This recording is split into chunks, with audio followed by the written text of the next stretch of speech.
A unique service is now being offered to women at the Undergraduate Academic Center. Dr. Kerr is encouraging all students to get in their financial aid application ASAP. San Marcos hosts its 5th annual Dia de los Muertos 5K run this Saturday. Laura Valencia, a Texas State senior, moved to the U.S. when she was 9 years old. As of a year ago, she became an American citizen. Valencia is grateful she earned that status before immigration officials began rounding up undocumented citizens for deportation. However, she's still very concerned about the well-being of those dealing with immigration issues.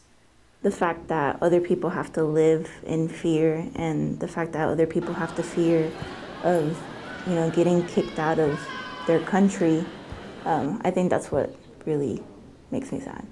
The student government's lack of support for an immigration attorney on campus has made Valencia fearful. She's concerned that Texas State will not provide adequate assistance to students who face possible deportation.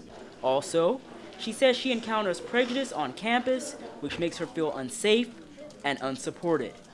It's scary knowing that other students feel like that towards you when we're all in this together. We're just trying to graduate, we're trying to get an education, we're trying to, get a career. The Financial Aid Department will start accepting aid applications for next year on October 1st. Financial Aid Supervisor Dr. John Kerr says students who apply early will receive the best aid. Folks that register for the FAFSA, get that filled out to us in October, you're first in line. What will happen is down the road when our computers go to award a person, it's going to go back and say who all's done things in October. That group becomes a packaging, group, and they're the ones who get the best aid. Kerr says not only will the application process open earlier, it should also be easy for students to apply. The application uses one's taxes from 2 years ago, so there is no need to rush to have the most recent year's taxes completed just for financial aid purposes. Students who are aware of the policy changes say they hope it will be effective and beneficial. Well, it affects me because the earlier that the deadline is, the faster that I can get my FAFSA in and get a better chance of getting financial aid at Texas State. Good evening. I'm MalcolmThomas with That's Entertainment. Today marks the 1-year anniversary for the Third Thursday Downtown Walkabout in San Marcos. A free celebration of local arts and culture takes place as participants indulge in food, music, and shopping. The Walkabout also features the Kissing Alley concert series, where Molly Hayes and Tracy Weinberg will be performing tonight. If you want to get to know the city of San Marcos, go to the Downtown Walkabout tonight from 6 to 9.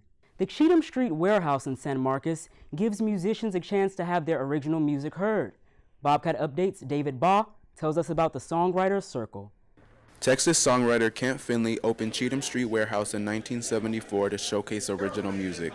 The Vans Warped Tour, an annual traveling, punk-rooted music festival, will come to an end after next summer. The tour has grown and evolved drastically over its 22-year tenure. It began as a summer-long showcase of primarily punk bands and has branched out to become a multi-million-dollar operation.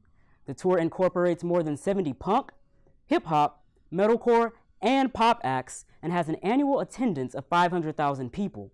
There is no word indicating why the tour is wrapping, but in the past, some of its performers have been criticized for their antics.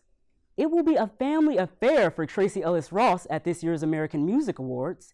The Blackish star will be hosting the largest fan-voted trophy show of our time.